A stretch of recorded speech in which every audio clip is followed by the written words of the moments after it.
തന്ത്രി കള്ളരര രാജീവര് പെരുങ്കള്ളൻ തന്നെയെന്നും കഴിഞ്ഞ ദിവസം റിപ്പോർട്ടർ ചാനലിലെ സ്മൃതി പരുത്തിക്കാടിന്റെ ചർച്ച തുറന്നു കാട്ടിയിരിക്കുകയാണ്.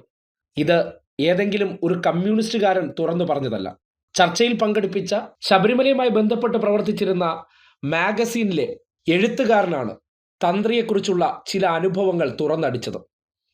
അത് കേൾക്കുമ്പോൾ ശബരിമല കേന്ദ്രീകരിച്ച് പൂണൂലിട്ട കള്ളന്മാർ നടത്തിയിരുന്ന കൊള്ള എന്താണെന്ന് ഈ നാട് കേൾക്കണം. ഇത്രയും നാൾ രാഷ്ട്രീയക്കാരുടെ ചുമലിൽ ചാരി ശബരിമലയിലെ കൊള്ള മറയ്ക്കാൻ വേണ്ടി UDFകാരും BJPക്കാരും പരിശ്രമിക്കുമ്പോൾ മന്ത്രിയല്ല തന്ത്രി തന്നെയാണ് യഥാർത്ഥ കള്ളനെന്ന് ആ ചാനൽ ചർച്ചയിൽ വാജിവാഹനത്തിന്റെയും അഷ്ടദിഗ് വിഗ്രഹങ്ങളുടെ എല്ലാം നഷ്ടപ്പെടലും ഒപ്പം തന്നെ കൊടിമരവുമായി ബന്ധപ്പെട്ട് വ്യാജ ദേവപ്രശ്നവും പിന്നാലെ എങ്ങനെയാണ് വാജിവാഹനം ഇദ്ദേഹം അടിച്ചുകൊണ്ട് പോകുന്നു എന്നതിനെ സംബന്ധിച്ചെല്ലാം കൃത്യമായി വിശദീകരിക്കുമ്പോൾ ഇനി ഈ നാടിന് യാതൊരു സംശയമില്ലാതെ ഉറപ്പിക്കാം, തന്ത്രി പെരുങ്കള്ളൻ തന്നെ. ശ്രീ മധു മണിമല, ഇപ്പോൾ ഉണ്ണികൃഷ്ണൻ പോറ്റി എപ്പോഴാണ് ശബരിമലയിൽ എത്തുന്നത്? ഈ പരികർമ്മിയായിട്ടാണല്ലോ എത്തുന്നത്? അത് UDF കാലത്താണ് എന്നുള്ള ആരോപണമാണ് ഇപ്പോൾ CPM ആവർത്തിച്ചുന്നയിക്കുന്നത്. അങ്ങേക്ക് ശബരിമലയുമായിട്ട് നേരിട്ട് ബന്ധമുള്ളതാണ്, അങ്ങേക്ക് കൃത്യമായ കാലവും അറിയാമല്ലോ. ഏത് സമയത്താണ് ഇയാൾ വരുന്നത്? പരികർമ്മിയായി വന്ന ശേഷം പിന്നെ വലിയ രൂപത്തിൽ അയാൾ വളരുകയായിരുന്നു. അത് ഏത് കാലത്താണ്? ഒരു പ്രത്യേക കാലത്തിൽ മാത്രം വളരുക എന്നില്ലല്ലോ, അത് ഒരു പടിപടിയായി സംഭവിക്കുന്നതാണ്. അപ്പോൾ UDF കാലത്ത് എങ്ങനെയാണ് പോറ്റിയെ അത് സഹായിച്ചിട്ടുള്ളത്? അതെ, അല്ലല്ല ശ്രീ മധു ശ്രീ മധു ഉണ്ണികൃഷ്ണൻ പോറ്റി ശബരിമല ആദ്യമായിട്ട് വരുന്നത് 2007 അത് ഞാൻ ആദ്യം തന്നെ പറഞ്ഞിട്ടുണ്ടായിരുന്നു. 2007 മെയ് മാസം 3-ാം തീയതിയാണ്, 2-ാം തീയതിയാണ് ഗുപ്തൻ പ്രസിഡന്റായിട്ട് വരുന്നത്. 2009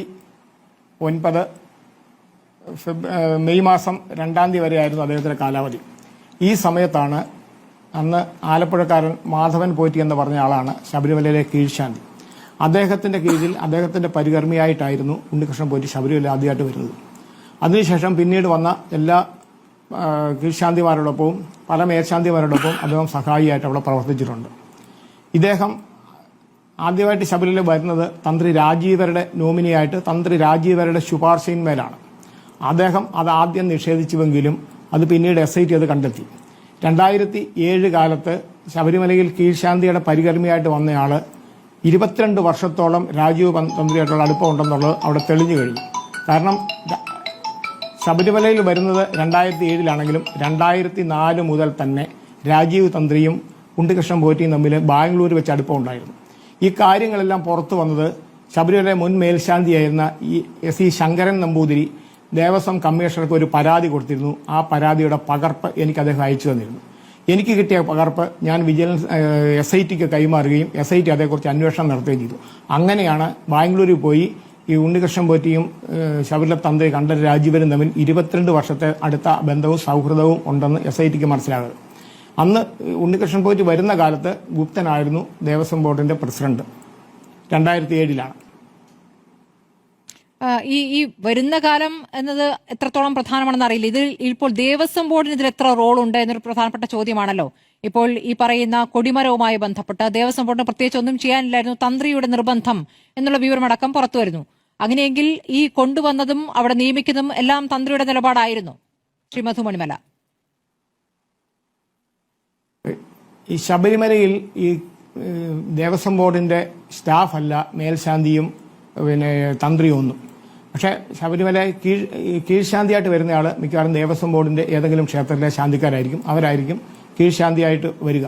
കീഴ്ശാന്തിയായിട്ട് വന്നു കഴിഞ്ഞാൽ അവരുടെ കീഴിലുള്ള പരികർമ്മികളെ നിയമിക്കുന്നതും കൊണ്ടുവരുന്നതും അവർക്ക് ശമ്പളം കൊടുക്കുന്നതും മറ്റ് സൗകര്യങ്ങളെല്ലാം ചെയ്തു കൊടുക്കുന്ന അവരുടെ ഉത്തരവാദിത്തം. അത് ദേവസ്വം ബോർഡുമായിട്ട് എനിക്ക് യാതൊരു ബന്ധവുമില്ല. ദേവസ്വം ബോർഡിന്റെ ജീവനക്കാരുമല്ല ഇവർ. ഇവർക്ക് കിട്ടുന്ന ദക്ഷിണ അല്ലെങ്കിൽ മേൽശാന്തിയോ അല്ലെങ്കിൽ കീഴ്ശാന്തിയോ കൊടുക്കുന്ന പ്രതിഫലമാണ് അവർക്കുള്ളത്. ദേവസ്വം ബോർഡിന് ഇവരുടെ മേൽ യാതൊരു അധികാരാവകാശങ്ങളുമില്ല. എന്നോടൊപ്പം ആരൊക്കെ നിൽക്കണം, ഞാൻ എന്റെ കാര്യങ്ങൾ ആരും നോക്കണമെന്ന് തീരുമാനിക്കുന്നത് അവർ തന്നെയാണ്. അല്ലാതെ അതിൻ്റെ അത് ദേവസ്വം ബോർഡ് കൈകടത്താറില്ല. ദേവസ്വം ബോർഡിന് അതിൻ്റെ അത് ഇടപെടുന്ന കാര്യമില്ല.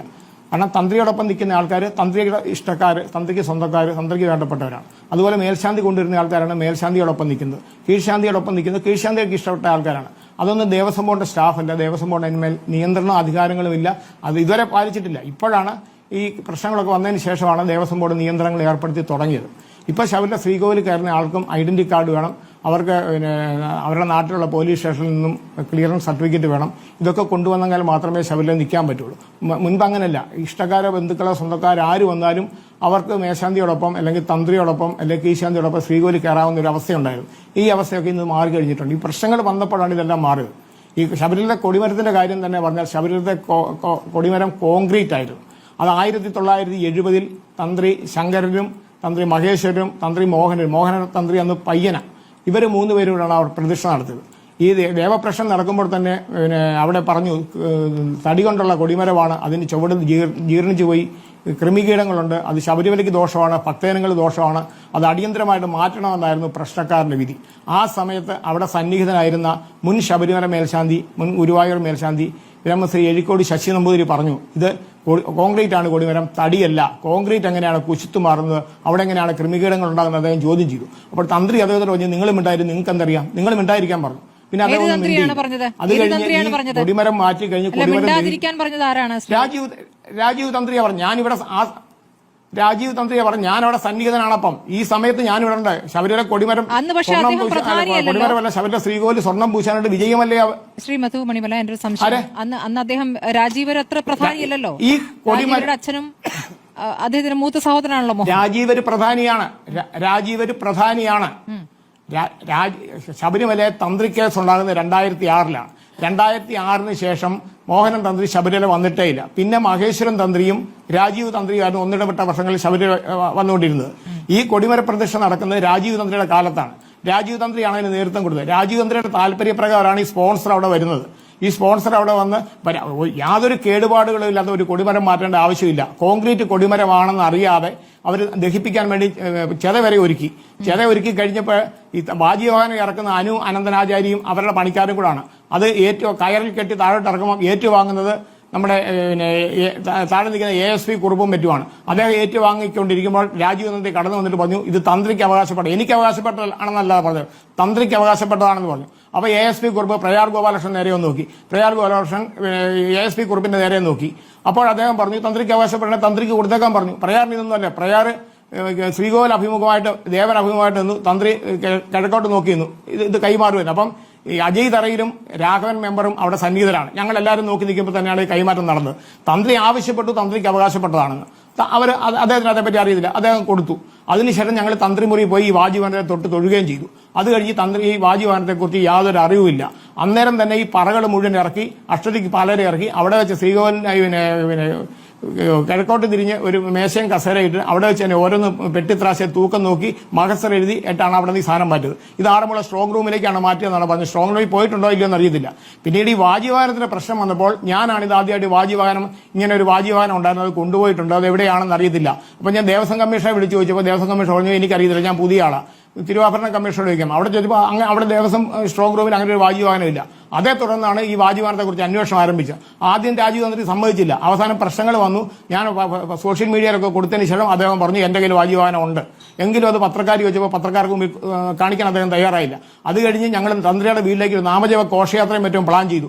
അത് വാർത്ത വന്നു കഴിഞ്ഞപ്പോഴത്തേക്ക് ശബരിമല സ്പെഷ്യൽ കമ്മീഷൻ ഞങ്ങളോട് പറഞ്ഞു തന്ത്രി വാജിവാഹനം തിരിച്ചു കൊടുക്കാമെന്ന് പറഞ്ഞിട്ടുണ്ട്. അതുകൊണ്ട് നാമജപ ഘോഷയാത്രയ്ക്ക് ഒഴിവാക്കണം. താഴെ മഠത്തിൽ ഒരു കുടുംബമല്ല 2 കുടുംബം ഇല്ലേ, അപ്പൊ അവർക്കത് മോശമാണ്, അതുകൊണ്ട് അത് ഒഴിവാക്കിക്കൂടെ എന്ന് പറഞ്ഞു. അപ്പൊ ഞാൻ എല്ലാവരോടും ആലോചിച്ചിട്ട് ആ നാമജപ ഘോഷയാത്ര വേണ്ടാന്ന് വെച്ചു. അപ്പൊ തന്ത്രി ഇത് തിരിച്ചു കൊടുക്കാമെന്ന് പറഞ്ഞിരുന്നു. പക്ഷെ തന്ത്രി ഇത് തിരിച്ചു കൊടുക്കാമെന്ന് പറഞ്ഞെങ്കിൽ പോലും ഈ വാജിവാഹനം ഒറിജിനലാണോ എന്ന കാര്യത്തിൽ എനിക്ക് സംശയം വന്നു. അതുകൊണ്ടാണ് ഞാൻ പറഞ്ഞത് ശബരിമലയിൽ നിന്നും 2007 തന്ത്രി രാജീവർ കൊണ്ടുപോയ വാജിവാഹനം പിന്നെ പുരാവസ്തു വകുപ്പിലെ വിദഗ്ധ സംഘം പരിശോധിച്ച് അത് ഇത്രയും കാലപ്പഴക്കമുള്ളതാണ്. 1970 സ്ഥാപിച്ചതാണ് ശബരിമല ആദ്യത്തെ കൊടിമരം. ആ കൊടിമരത്തിൽ ഇരുന്ന വാജിവാഹനം തന്നെയാണ്. അതിന്റെ കാലപ്പഴക്കം നിർണ്ണയിക്കണം, മൂല്യം നിർണ്ണയിക്കണം, എന്നിട്ട് മാത്രമേ ദേവസ്വം ബോർഡ് ഏറ്റുവാങ്ങാമെന്ന് പറഞ്ഞു. അതുകൊണ്ടാണ് ദേവസ്വം ബോർഡ് ഏറ്റുവാങ്ങാതിരുന്നത്. ഇപ്പൊ SIT സംഘം എങ്ങനെയാണ് രാജീവ് തന്ത്രി എത്തിയത്? രാജീവ് തന്ത്രി പറഞ്ഞ മുഴുവൻ കള്ളത്തരമാണെന്ന് അവർക്ക് ബോധ്യമായി. അവർ ആദ്യം പലവട്ടം അദ്ദേഹത്തെ ചോദ്യം ചെയ്തു. അദ്ദേഹം പറഞ്ഞ കാര്യങ്ങളിൽ അവർ വിശ്വസിച്ച് വരുത്തി.